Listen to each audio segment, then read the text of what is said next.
Gracia y paz a vosotros, estimados amigos y hermanos de Facebook. Saludo a la comunidad virtual.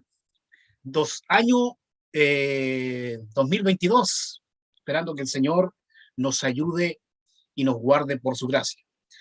Estamos dando comienzo a la cuarta lección del curso titulado Introducción a la Teología Cristiana.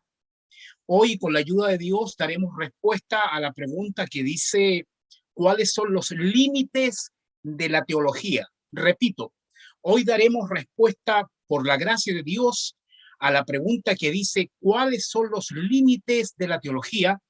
Estamos aún en el módulo 1, lección 4. Así que Dios nos ayude, preste mucha atención a cada una de las cosas que iré diciendo durante esta exposición, para que al final comentemos algunas cosas, usted pueda hacer sus preguntas, etcétera, etcétera. Vamos a comenzar desde ya con la ponencia que sigue. Como es mi costumbre, siempre doy la panorámica de lo que veremos en el día de hoy. Por ende, pongo el contenido o los puntos a tratar de la lección correspondiente. Entonces, en pro de esta empresa, hoy veremos una introducción, como es lo lógico. Punto 1, vamos a ver la perspicuidad de la escritura. Repito, veremos la perspicuidad de la escritura. No sé si usted habrá escuchado esta palabrita técnica en algún momento en su lectura, etcétera, etcétera, o de manera ocasional, sea una o sea la otra, no importa. Hoy veremos lo que es la perspicuidad de la escritura, y a la luz de la lección completa entenderá por qué pongo este punto como punto 1 dentro de esta lección. Como punto 2, veremos tres palabras que son de suma importancia tanto para la lección que estamos viendo hoy, como también para la apologética o defensa de la fe. En su momento explicaré por qué. Estas tres palabras son paradoja, contradicción y misterio. Repito, paradoja, contradicción y misterio. Punto 3, el silencio de la escritura. El silencio de la escritura. También vamos a reflexionar sobre ese punto. Punto 4, la finitud de la mente humana. La finitud de la mente humana. Veremos que la mente es finita. ¿Y cuáles son las implicancias de que la mente sea finita para la empresa de hacer teología? Punto 5, vamos a ver la inmadurez espiritual o la inmadurez en el creyente, o también llamada carnalidad, ¿ya? También veremos, punto 6, el entendimiento parcial de la escritura. El entendimiento parcial de la escritura. Y finalmente, la respectiva conclusión. Siempre lo digo y lo repito, y no está de más de volverlo a decir ahora, que debido a que la lección juega dentro del marco de 1 hora más o menos, por ende, lo lógico es que queden algunos cabos sueltos.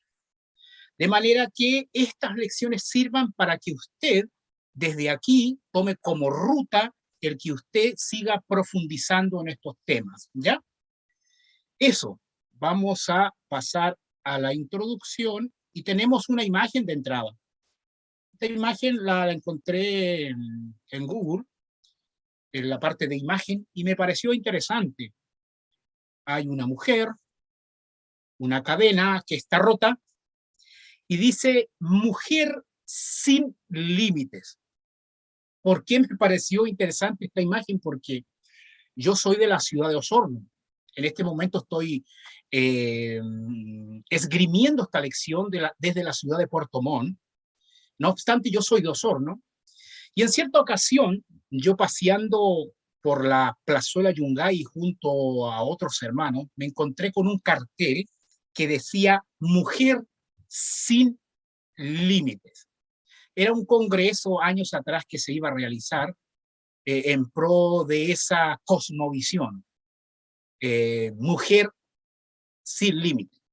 Obviamente lo que gatilla esta imagen o expresiones como mujer sin límite, sabemos nosotros que hay una ideología liberacionista de fondo, a la cual yo no suscribo ni adhiero. No obstante, para efectos de esta lección, a nivel de contraste, la uso como ilustración de lo que veremos hoy. Porque en este caso, refiriéndome a la teología, veremos que la teología sí tiene límites. Puede haber un teólogo con una mente extraordinaria, con una capacidad de entendimiento muy grande. Sin embargo, a pesar de aquello, el ejercicio de hacer teología tiene límites, ¿ya? El otro día escribí algo como esto. El filósofo, perdón, Dios no se hace preguntas. Por eso Dios no es filósofo. Esto yo lo decía en el sentido de que el filósofo por naturaleza se hace pregunta de las cosas. A la luz del asombro que tiene de la creación, se hace pregunta. Y el filósofo puede decir, Dios no es filósofo porque no se hace preguntas, como diciendo, Dios lo sabe todo. Claro, en primera instancia eso es verdad, Dios lo sabe todo y por ende Dios no se hace preguntas. Claro, eso es verdad, Dios no se hace preguntas, Dios es omnisciente, lo sabe todo. Por ende Dios no es filósofo. Sin embargo, el teólogo sí debe hacerse preguntas, pero a la luz de la revelación, a la luz de las fuentes de la teología. ¿Me sigue? Entonces, la teología desde entrada tenemos que decir que tiene límite. Lo importante es saber cuáles son esos límites y por qué existen esos límites, ¿ya? Entonces, pasemos al primer punto que es importantísimo. Nosotros decíamos en una de las lecciones que ya vimos que la fuente primordial, primaria, sustancial de la teología es la escritura, es decir, la revelación especial, Antiguo Testamento, Nuevo Testamento. Veremos que no es la única fuente de la teología. Más adelante vamos a ver, cuando veamos qué es la teología sistemática, vamos a ver que hay otras fuentes, etcétera. Pero primordial y sustancialmente en la escritura. Bien, ¿qué es la perpicuidad de la escritura? Vamos a ver algunos comentarios. TMS, básicamente Seminario El Maestro, dice lo siguiente, lo saqué de esta página, saqué este enunciado que dice, la escritura es clara. Esto quiere decir que no es ambigua, no es difícil de entender, no tiene mensajes ocultos ni misteriosos. ¿Qué cosa es la doctrina de la perpicuidad de la escritura? En términos sencillos, para que esto ya se instale en su mente, la doctrina de la perpicuidad de la escritura es que la escritura es clara en su mensaje central, en su mensaje básico. La escritura es clara. ¿Me sigue? La escritura es clara. De ahí que esta página dice la escritura es clara. Esto quiere decir que no es ambigua, no es difícil de entender, no tiene mensajes ocultos ni misteriosos. Esto desde ya nos arrojaría la implicancia siguiente, que el hombre no tiene excusa delante de Dios, porque la escritura es clara. Es importante poner estos cimientos para que después veamos los límites de la teología. Porque si no pusiéramos este primer punto, es probable que alguien se excuse diciendo que hay tantos límites en la escritura que al final yo no entiendo nada. Todo para no hacerse responsable de lo que claramente está escrito en la revelación. Por ende, cuando usted escuche allá o aquí la palabra perspicuidad, nos estamos refiriendo a que el mensaje de la escritura es claro y que no hay excusa. Principalmente en lo que corresponde a el Evangelio de Jesucristo. El mensaje es claro en lo sustancial. ¿Ya? La perspicuidad de la escritura. Hay una paradoja aquí, porque si bien es cierto, esta palabrita está significando que la palabra de Dios es clara, no obstante, la palabra que se elige para explicar eso es técnica y un poquito complicada, perspicuidad. O sea, una palabra complicadita para dar a entender que la escritura es clara. Aquí hay una paradoja, una aparente contradicción, eso lo veremos más adelante. Sigamos viendo en esta misma dirección lo que comenta la página Coalición por el Evangelio. Ahí tengo la fuente al final. Dice lo siguiente: la perspicuidad de las escrituras se refiere al mensaje esencial de ella que ha sido expuesto claramente y se evidencia a sí mismo con una lectura sencilla de la palabra. Lo esencial del Evangelio siempre está expuesto con claridad para que pueda ser entendido por cualquier persona que lea la Biblia. Yo creo que está súper claro lo que acabo de leer. Así que retenga eso en su mente para que entienda de mejor manera el resto de la lección. La Escritura es clara en su mensaje esencial. No hay hombre que tenga excusa delante de Dios. ¿Ya? La confesión de fe de Westminster, una de las confesiones históricas y clásicas dentro de la dimensión de la historia de la Iglesia, dice lo siguiente: todas las cosas en las Escrituras no son igualmente evidentes en sí mismas, ni igualmente claras por todos. Sin embargo, todas aquellas cosas que son necesarias obedecer, creer y observar para la salvación están claramente propuestas y expuestas en uno u otro lugar de las Escrituras, para que no solo los eruditos, sino también los que no son eruditos lleguen a una comprensión suficiente de ella mediante el debido uso de los medios ordinarios. Bueno, lo que nos plantea la confesión de Westminster es que, básicamente, parafraseando esta confesión, es que hay algunos temas difíciles, solo que el tema esencial es claro en la Escritura. ¿Ya? Entonces, para cerrar este primer punto, la Escritura, en su mensaje esencial, ejemplo del Evangelio de Jesucristo, es claro. En esa dirección, nadie tiene excusa delante de Dios. Así que si alguien no tiene una comprensión correcta, pueden haber varios motivos, pero uno de los motivos básicos es la flojera, porque la gente básicamente no estudia ni lee, o si lee, lee de manera parcial, una cosita acá, una cosita allá, pero no tiene como disciplina el estudiar continuamente o leer continuamente la escritura en una reflexión. ¿Ya? La escritura es clara. En general, la escritura es clara. Ese es el primer punto que quiero esgrimir. Pasemos al segundo punto.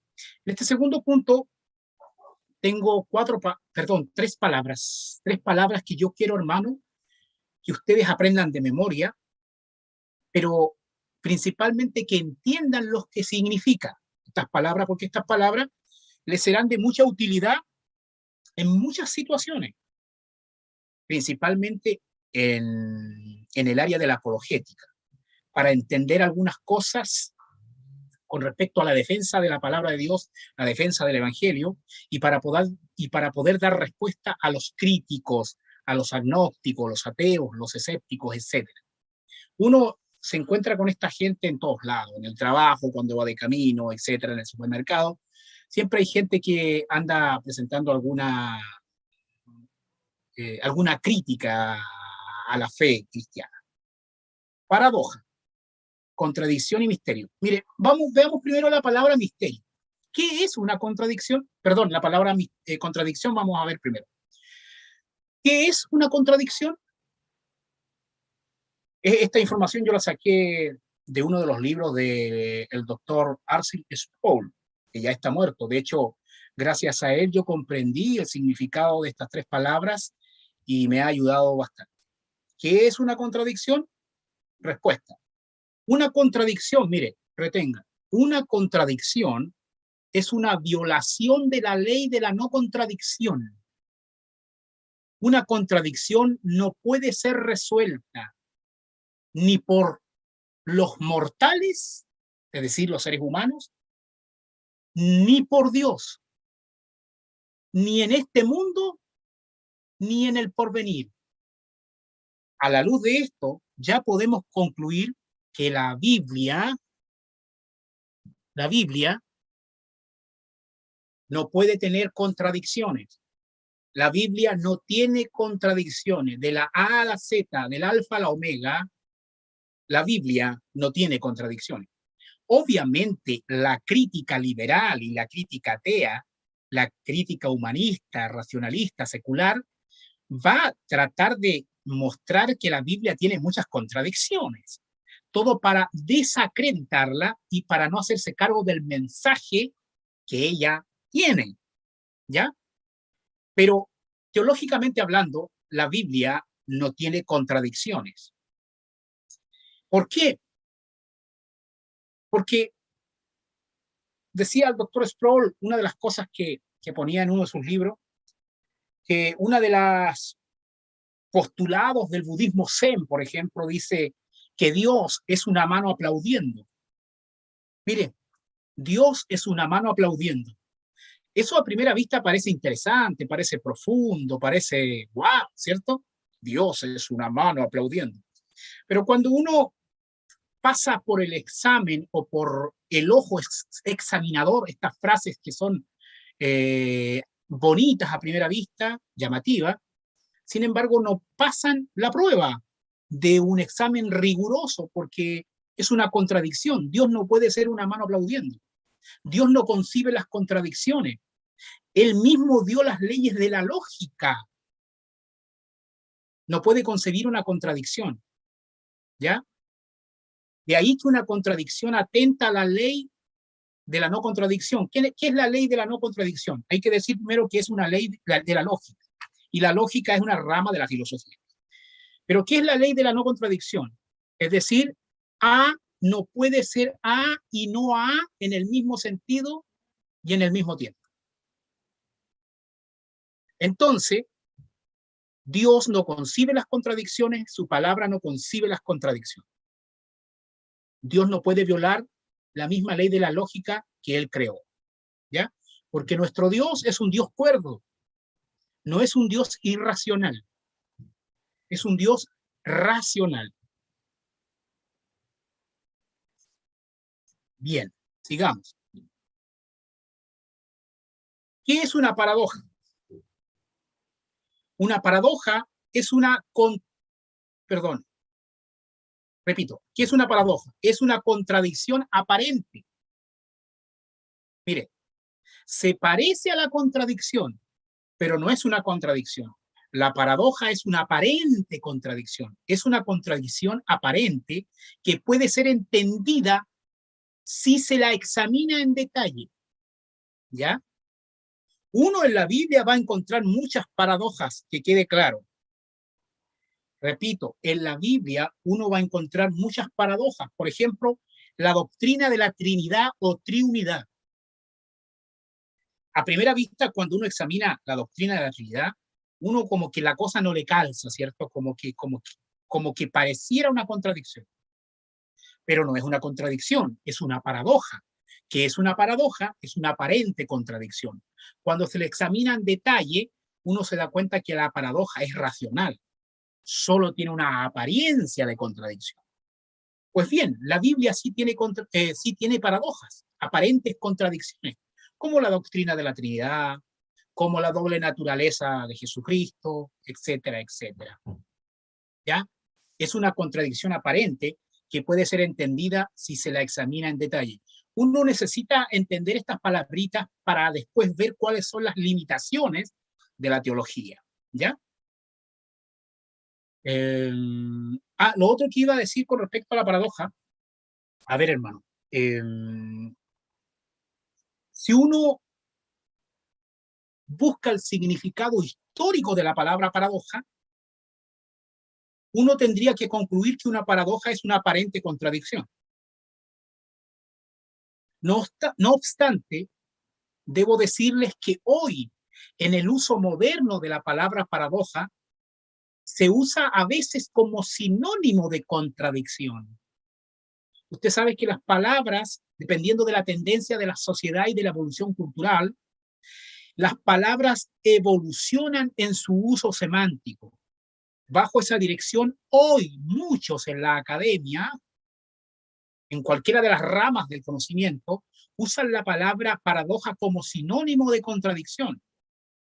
Pero yo estoy dando una definición de paradoja no como hoy se usa modernamente, sino en su uso histórico, y en su uso histórico no era una contradicción la paradoja era una aparente contradicción. Entonces, cuando algún teólogo o alguien use la palabra paradoja, usted le podría preguntar en qué sentido estás usando el término paradoja, en su uso histórico o en su uso moderno, porque el significado de un término está en el uso y no necesariamente en la etimología. A veces se corresponde con la etimología, pero no siempre. Es necesario estudiar estas palabras para entender esas cosas. De hecho, una de las técnicas para un debate o para poder comenzar un debate, hermano, es definir términos. Porque a veces entre los alegatos la gente está discutiendo cada uno en su propia dimensión y no se van a tocar nunca. Entonces, siempre comience preguntando, ¿qué quieres decir con lo que estás diciendo? Que la persona se defina dentro de un marco, ¿ya? Para que uno pueda dar respuesta o para no construir un hombre de paja de la posición de la contraparte o viceversa. Bien, pasemos a la tercera palabrita, que es un misterio. Bueno, un misterio es algo que ahora, escúcheme, un misterio bíblico es algo que ahora no nos resulta desconocido, pero que puede ser resuelto. Repito, un misterio bíblico es algo que ahora nos resulta desconocido, pero puede ser resuelto, por ejemplo, en la eternidad. Puede ser que algo sea un misterio bíblico y que nosotros nunca lleguemos a comprenderlo en la actual dispensación, pero quizás en la eternidad Dios nos explique qué significaba eso o aquello. Aquí también es necesario aclarar que yo no estoy usando el término misterio en otro sentido bíblico, porque hay un uso en otro sentido bíblico que los misterios son cosas que habían sido desconocidas hasta el tiempo que se revelaron, como el misterio de la iglesia, por ejemplo. El misterio de la iglesia hoy no es un misterio, pero sí fue un misterio antes y dejó de ser misterio cuando se reveló, etc. No, aquí yo estoy usando la palabra misterio en el sentido teológico bíblico de algo que uno no puede comprender en la Biblia en su totalidad, por ende se abre una dimensión misteriosa de las verdades bíblicas. Un misterio no es una contradicción, es algo que yo en el presente no entiendo porque mi mente es limitada o porque Dios no lo ha revelado completamente. Pero sí en la eternidad Dios nos pudiera explicar el porqué. O sea, un misterio no carece de racionalidad o no carece de explicación, solo que hoy nosotros no la sabemos. ¿Me sigue? Entonces, ¿qué es lo que comparte la palabra misterio con la palabra contradicción? es que es algo que no entendemos, con la diferencia que la contradicción nunca tendrá explicación, ni siquiera en la eternidad. En cambio, el misterio no carece de explicación, la tiene, ¿ya? Estas tres palabritas son importantísimas, hermano. Y aquí quiero hacer un previo resumen. Y tenemos la Biblia, por ejemplo, que es que es la fuente principal de la empresa de hacer teología, ¿cierto? En la Biblia nos vamos a encontrar con paradojas. La doctrina de la Trinidad, ya dije, la unión hipostática del Logo o las dos naturalezas de Cristo, etcétera, son paradojas. Y nos vamos a encontrar con misterios. El teólogo, cuando vaya a la Biblia, se ha de encontrar con paradojas y con misterios, pero no se va a encontrar con contradicciones. ¿Me sigue? En la Biblia, el teólogo, aquel que estudie la palabra de Dios, se va a encontrar con paradojas, se va a encontrar con misterios, pero nunca se va a encontrar con contradicciones. Cuando algo no lo entienda, puede que sea una aparente contradicción o puede que sea un misterio, ¿ya? Eso es importante que se entienda para lo que viene dentro de la lección. Digamos, punto 3. El silencio de la Escritura. A ver, vamos a poner el texto bíblico clásico que se pone para esto al tiro. Deuteronomio 29:29. Deuteronomio 29:29 dice, las cosas secretas, ponga a un lado las cosas secretas, pertenecen a Jehová nuestro Dios. Escúcheme, las cosas secretas pertenecen a Jehová nuestro Dios, por un lado. Dice más, ese más es contraste, más las reveladas son para nosotros y para nuestros hijos para siempre, para que cumplamos todas las palabras de esta ley. ¿Ya? En el contexto de Deuteronomio se refería obviamente al pacto mosaico o a las leyes que se le habían dado a Israel en ese tiempo. Pero el principio que nace desde este versículo es que las cosas reveladas, hermanos, perdón, las cosas reveladas son lo que está en la Biblia. Repito, las cosas que Dios nos ha revelado son las que están en la Biblia y nada más. ¿Ya? Es la revelación infalible, autoritativa e inerrante en términos absolutos. ¿Ya? Sin embargo, hay muchas otras cosas que tienen que ver con Dios, que tienen que ver con la naturaleza, que tienen que ver con el hombre. Pero Dios no lo reveló todo. Y esas cosas que Dios no reveló son cosas secretas que Dios se mantuvo en secreto. Dios nos reveló todo de sí. Y nosotros sabemos que las cosas que Dios no reveló de sí, evidentemente no contradicen lo revelado. Sin embargo, nosotros no podemos meternos en las cosas que Él no reveló. Nosotros tenemos que meternos en las cosas que Él reveló, es decir, la Biblia. Y aquí tenemos ya una limitación de la teología. El silencio de la Escritura es una limitante para el teólogo, pero es una limitante correcta, porque el teólogo en su ejercicio de reflexionar sobre la revelación no tiene por qué andarse metiendo en cosas que Dios no ha revelado. Por ejemplo, en la Edad Media se discutía dentro del contexto de la escolástica cuántos ángeles caben en la punta de un alfiler. Yo le llamo el ocio del teólogo o la fiebre del teólogo.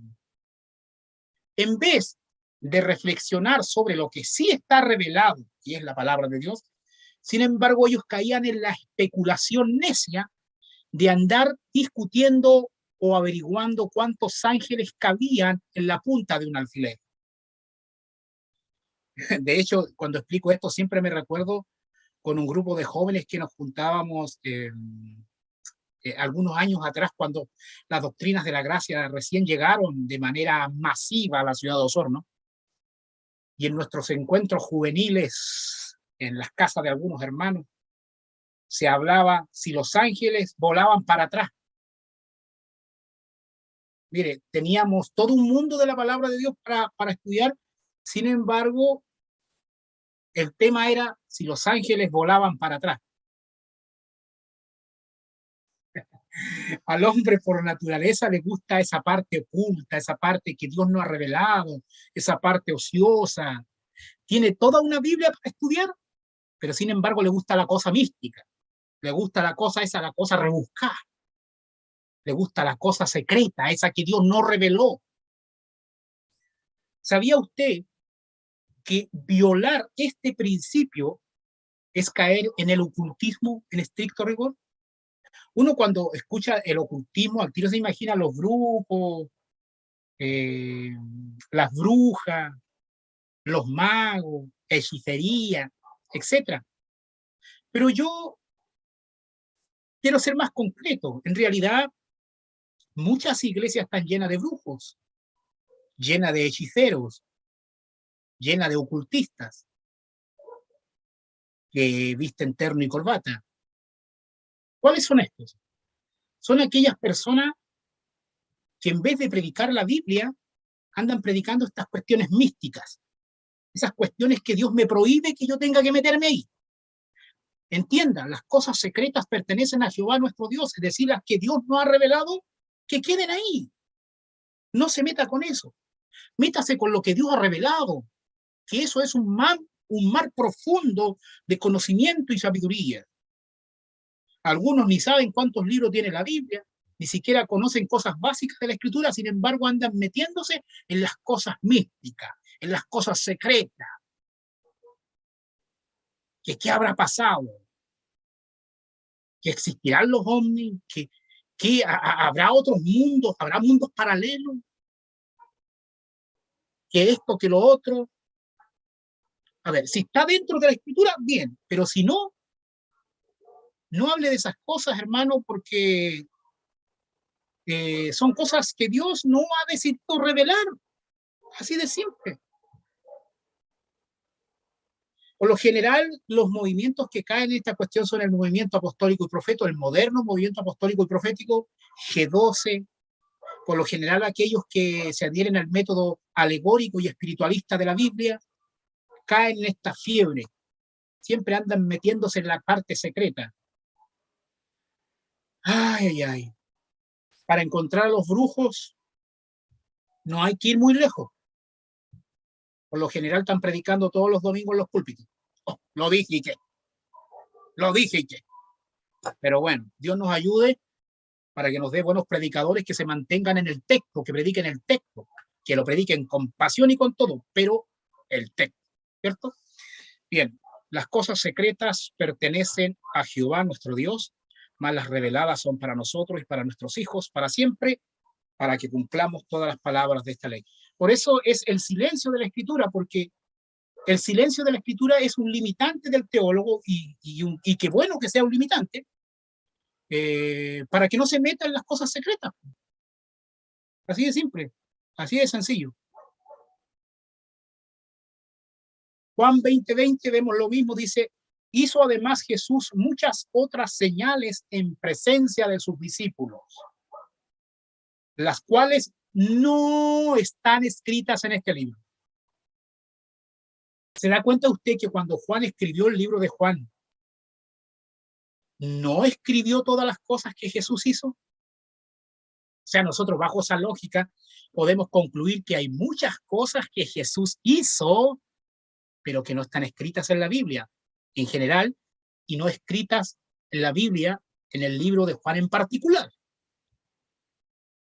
Hoy en día, muchos, buscando al Jesús histórico, comienzan a decir algunas cosas que Jesús hizo, que no están escritas en los evangelios.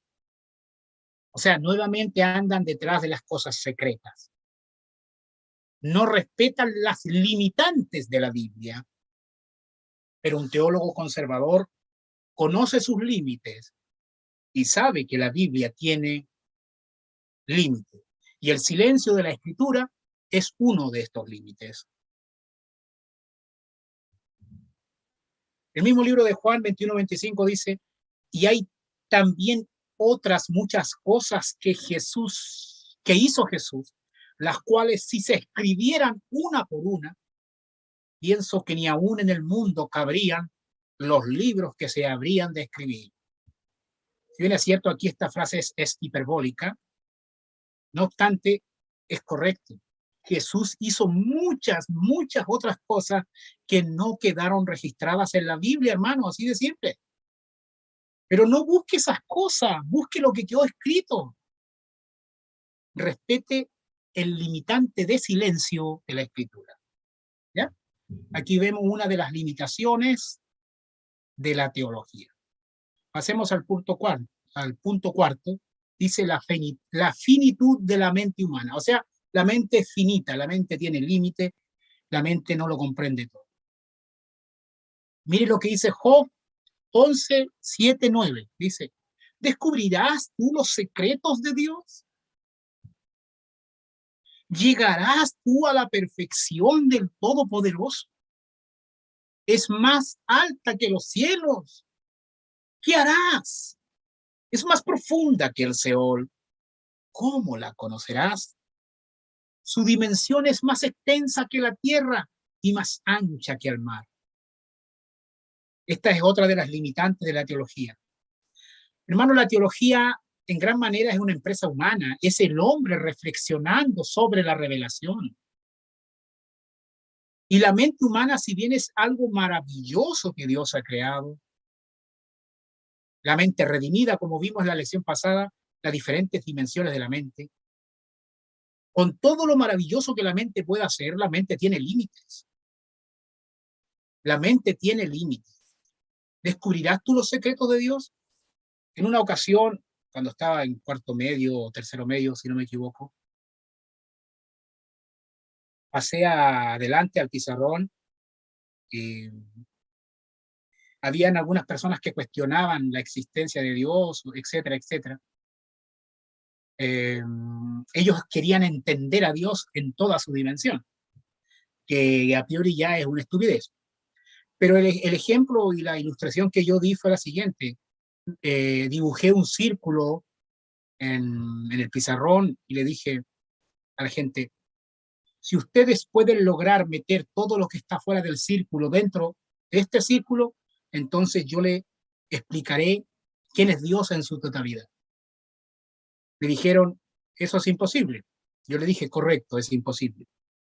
Es imposible meter todo lo que está fuera de un círculo dentro del círculo. ¿Por qué? Porque el círculo es demasiado pequeño y la realidad externa al círculo es muy grande.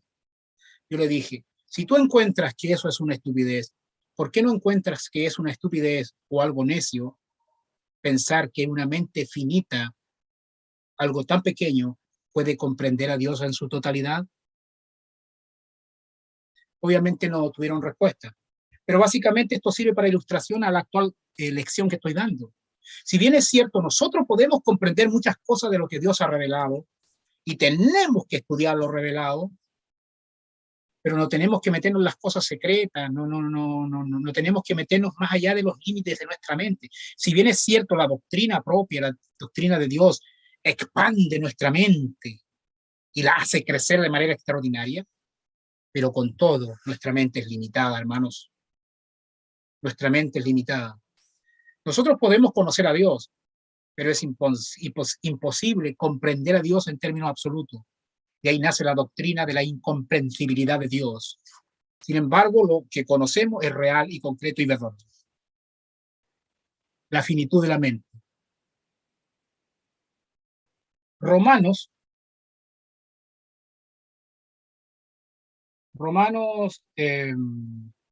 11, 33, 35, tiene, estos versículos son hermosos. Yo la primera vez que lo leí quedé extasiado.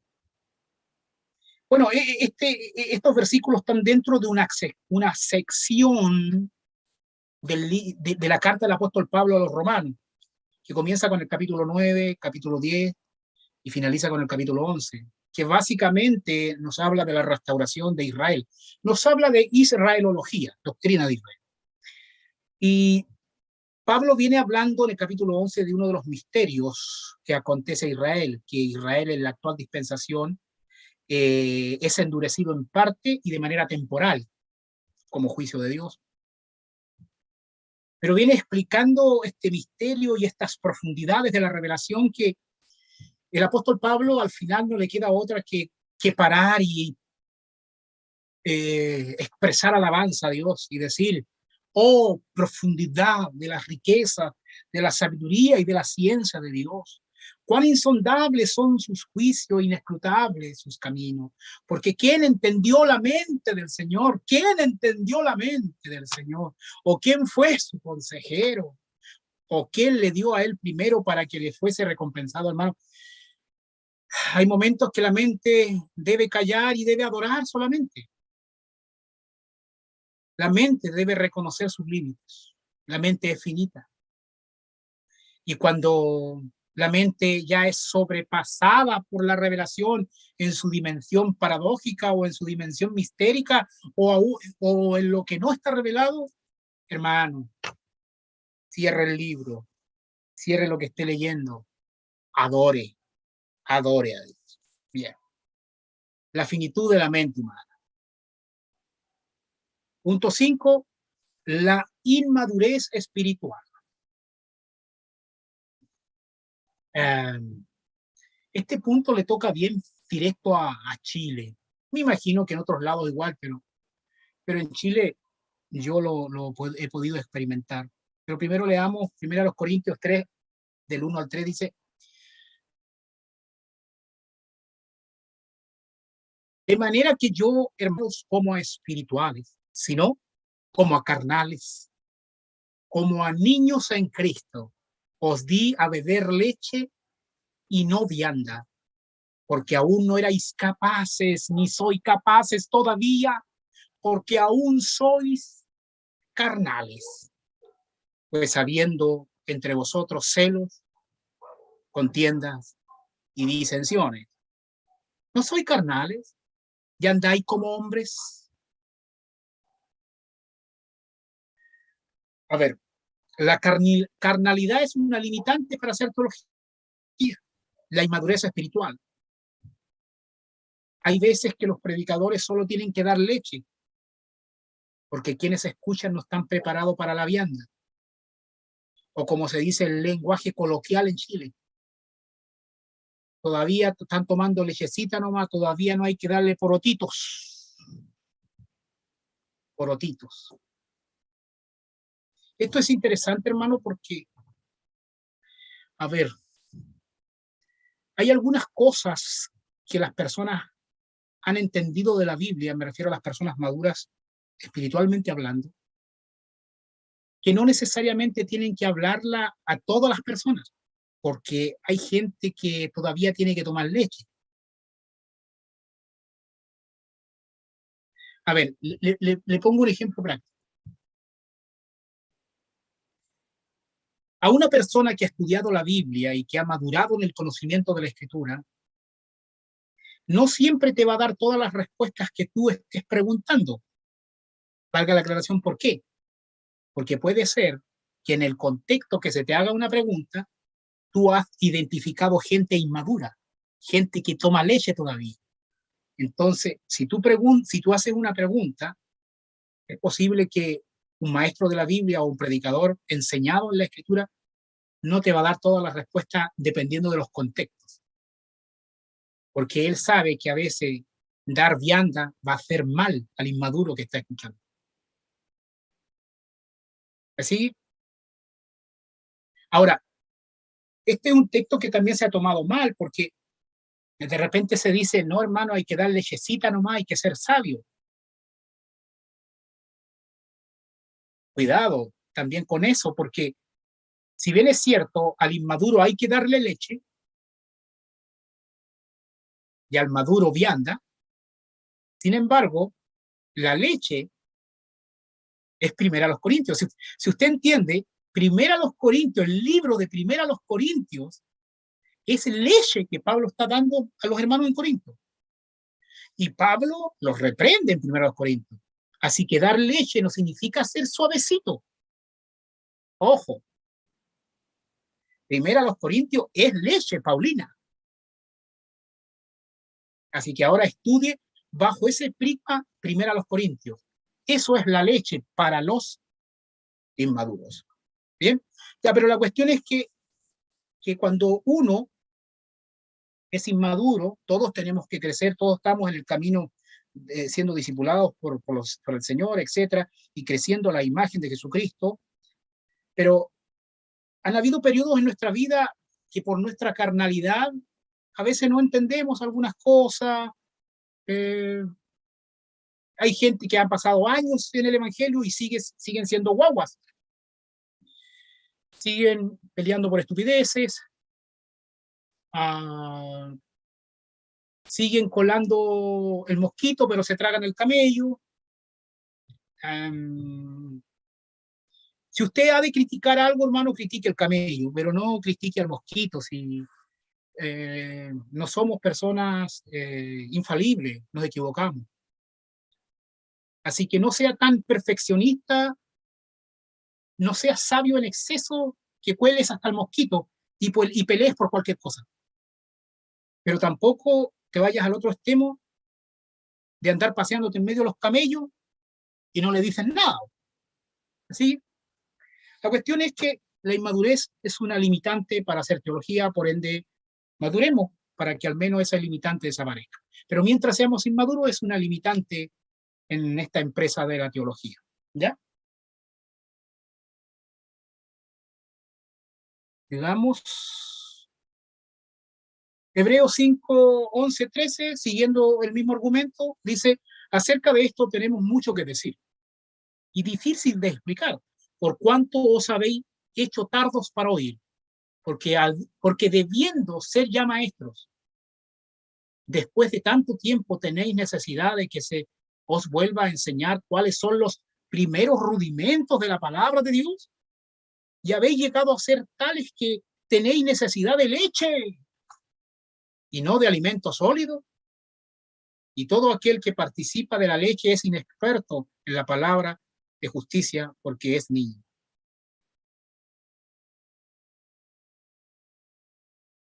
Yo voy a decir algo, hermano. Si bien es cierto, como chilenos necesitamos estudiar las doctrinas de la gracia, las doctrinas del Evangelio, pero ¿sabía usted que eso es leche? Tan mal estamos en Chile, dejando las excepciones fuera, que ni leche teníamos, por hermano. ¿Qué te parece? ¿Qué te parece? Repito, acerca de esto tenemos mucho que decir y difícil de explicar, por cuanto os habéis hecho tardos para oír, porque debiendo ser ya maestro, mire, debiendo ser ya maestro, esa es la crítica paulina a los hermanos, perdón, la crítica del autor de Hebreos es esta, porque debiendo ser ya maestros, después de tanto tiempo tenéis necesidad de que os vuelva a enseñar cuáles son los primeros, o sea, los básicos, los primeros rudimentos de la palabra de Dios. Y habéis llegado a ser tales que tenéis necesidad de leche. O sea, lleváis años en el Evangelio y todavía quieres tu mamadera. Si bien es cierto, si no has tenido mamadera, tenemos que tomar mamadera porque es lo que nos falta. Pero la crítica aquí es, ya deberíamos ser maestros. Y no de alimento sólido. Y todo aquel que participa de la leche es inexperto. Mire, todo aquel que participa de la leche es inexperto en la palabra de justicia porque es niño. O sea, todo aquel que esté tomando leche no tiene nada que estar haciendo en el púlpito porque es inexperto. Porque es inexperto. La clave no es subir gente al púlpito. La clave es bajar muchos que están arriba. Claro, le meten color, que aquí, que allá, que la unción, que se me para los pelos y cuestiones y que la palabra de Dios. Hermano, eso te puede poner la piel de gallina, pero hasta Arjona me pone la piel de gallina. No confundamos la unción verdadera con la piel de gallina, por mano. Llorones a la fuerza, siempre están como llorando, como que no sé, este tipo, ¿por qué? Predica todo el rato llorando, yo no sé qué le pasa. Yo no estoy en contra de que alguien llore, que quede claro. Si vas a llorar, llora de verdad, pues. Otra cosa es ser un llorón. ¿Entiendes? Y todo aquel que participa de leche es inexperto en la palabra de justicia. Esto deberían grabárselo todos los predicadores que andan dando jugo por ahí. Y todo aquel que participa de leche es inexperto en la palabra de justicia. Y tanta jineta que uno ve, hermano. Hoy en día uno ve tanta jineta, que apóstol, que vicecristo, que no sé, que rabino de las 7 luces, buscando las raíces hebreas, que no sé, que esto, que lo otro, que capitán general, que, que capellán, que no sé, que chapas aquí, chapas acá, cuestiones colgando, pura, pura chaya, puro cuento, puras cosas que se inventan para la edificación del ego.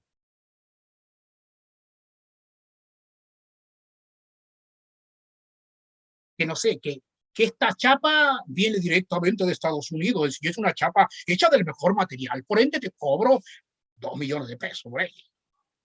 Puro negocio, puro negocio. Habrá alguna excepción por ahí, por supuesto. No niego eso. Bien, digamos. 6.6. El entendimiento parcial de la escritura. Segunda de Pedro 3:16 dice, casi en todas sus epístolas, hablando en ellas de estas cosas, entre las cuales hay algunas difíciles de entender, las cuales los indoctos e inconstantes tuercen, como también las otras escrituras para su propia perdición. A ver, nosotros dijimos en el primer punto, hablábamos de la doctrina de la perspicuidad de la escritura, que el mensaje central y básico de la escritura es claro, ¿cierto? Sin embargo, hay cosas difíciles de entender. Hasta Pedro reconoce que hay cosas difíciles de entender. Dice, casi en todas sus epístolas, refiriéndose a Pablo, hablando en ellas de estas cosas, entre las cuales hay algunas difíciles de entender, las cuales los indoctos e inconstantes, mire, los indoctos, los que no son doctores de la ley, los inconstantes son esos, los casi casi o los a veces a veces. ¿Quiénes son los a veces a veces? Son esos que, en términos chilenos diríamos, tienen la pura partida de caballo inglés,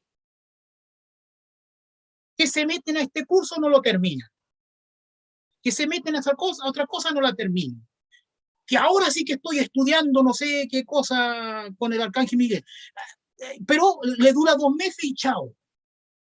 Son inconstantes. No buscan la formación teológica, les gusta vivir de aspirina. Les gusta vivir de aspirina, hermano. A mí me piden aspirina casi todos los días. ¿Qué hermano Freddy, qué significa esto? ¿Qué hermano Freddy, qué significa lo otro? ¿Qué hermano Freddy, qué significa esto? ¿Qué significa lo otro? Pero cuando yo quiero realmente enseñarles de una manera sistemática y formarlos sistemáticamente, muchos se dan vuelta y no quieren. ¿Por qué? Porque les gusta vivir de los datitos. ¿Qué significa esto? ¿Qué significa este versículo? ¿Qué significa esta otra cosita? Pero nunca toman la Biblia en serio. ¿Me sigue o no? Obviamente hay excepciones, hay cosas puntuales que a uno se le puede preguntar y uno con gusto lo hace. Pero me carga esa gente que vive de aspirina, hermano. Aspirina teológica, aspirina espiritual. Tenemos que crecer. Si usted quiere que realmente uno le enseñe la palabra de Dios, bueno, tómese la cosa en serio. ¿Ya? Como los hermanos, por ejemplo, que están en este curso. Ahora, hay cosas difíciles de entender y que necesitamos mucha formación teológica para llegarlas a comprender por la gracia de Dios. Primero, ser constantes. Segundo, formarnos para que busquemos por la gracia de Dios la pericia, tengamos las herramientas para estudiar la Escritura. Hay mucho que aprender, hay mucho que estudiar, ¿ya? Yo me he encontrado algunos expertos en hebreo y en griego por ahí que dan lástima, que creen que porque saben 2 o 3 palabras en griego y en hebreo, saben hebreo o griego. Y supieran que la cuestión es mucho más complicada.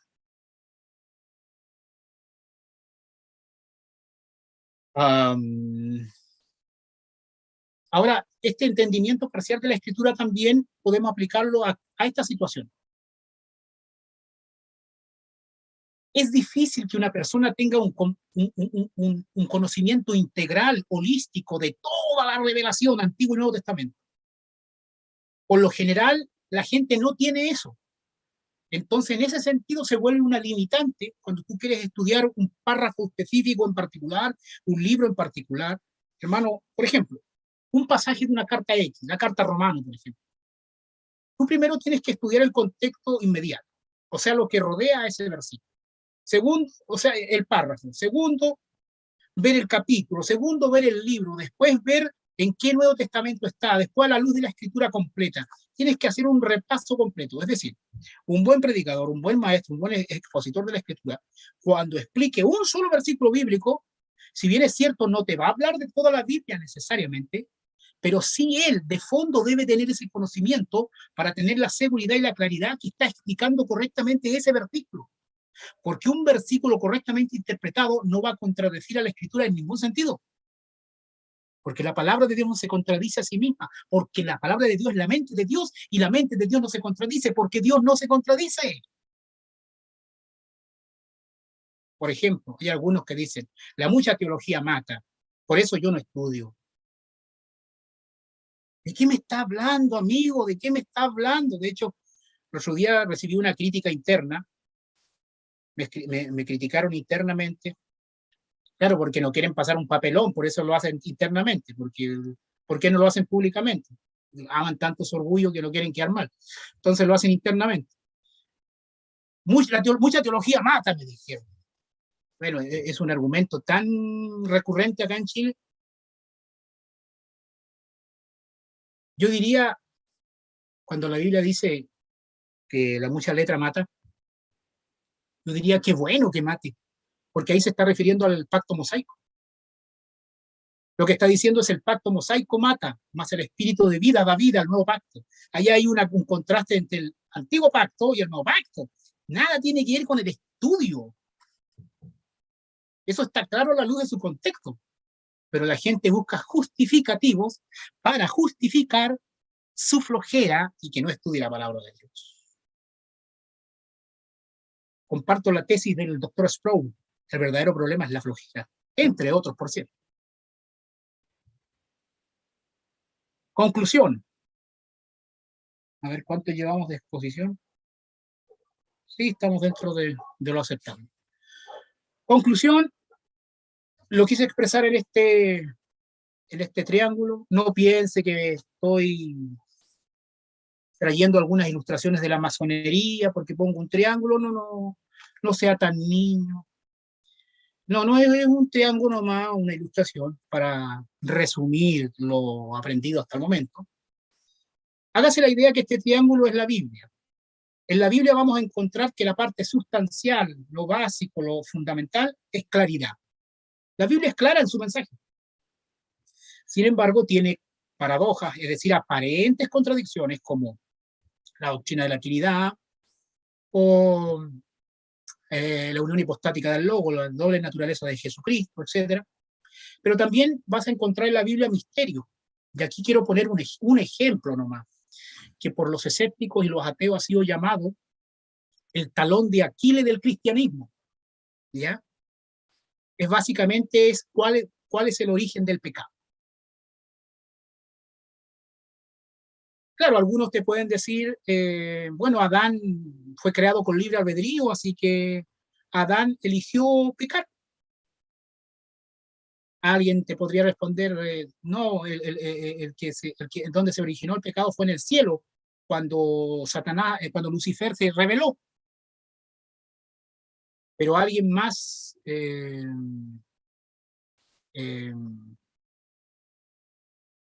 inductivo, te podría decir, pero si Satanás fue creado perfecto, ¿por qué Satanás pecó? Alguien te podría responder tratando de defender las verdades bíblicas y decir, sí, no, que Satanás tenía libre albedrío, entonces ahí se originó el pecado. Ah, pero entonces Dios preordenó el pecado de Satanás. Está bien, pero ¿de dónde vino ese impulso interno que nació en Satanás para poder pecar? ¿Quién lo creó? ¿Dios? Todo este mundo escéptico, humanista, esgrime ese argumento para dar a entender que en realidad el verdadero culpable del pecado es Dios y que Dios nos maneja como títeres a todos, básicamente. Si bien es cierto, Dios sí preordenó el pecado, sin embargo, Dios no es culpable del pecado. Porque aquí hay dos doctrinas interesantes. Dios es soberano.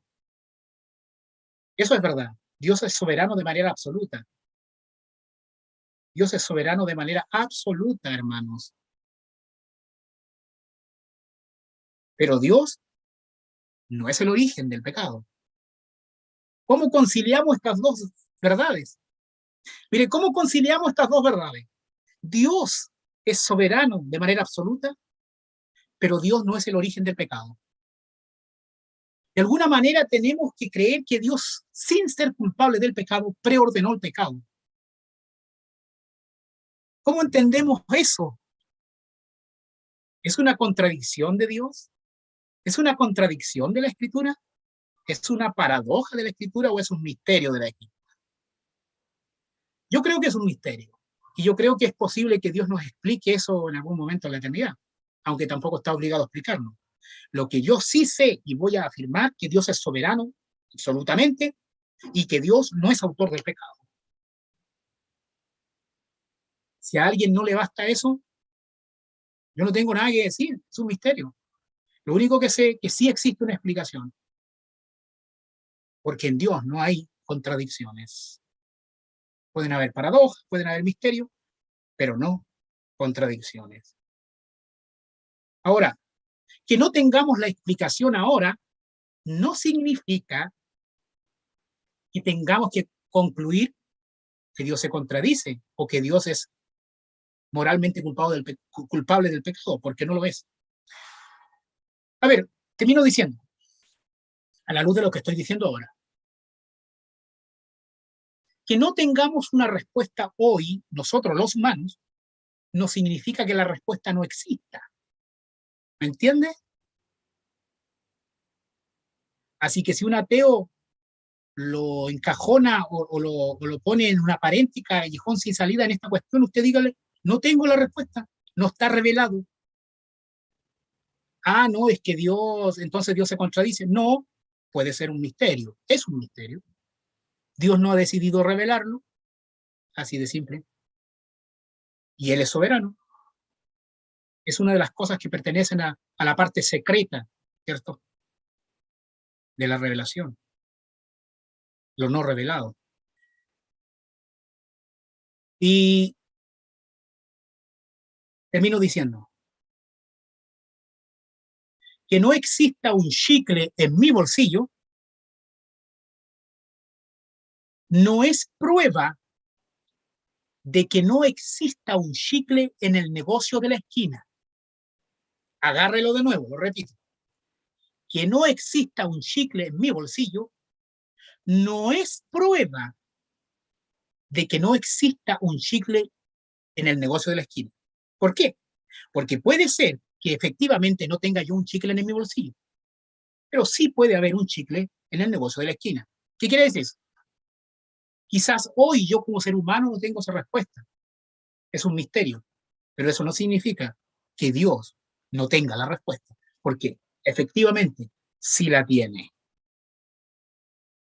Doy término a la exposición del día de hoy. Ahí después viene y las contradicciones están fuera y las fuentes están ahí, ¿ya? La bibliografía. Puede cortar desde ahora, hermano, cuando usted guste. Ahí me avisa cuando ya corte, por favor.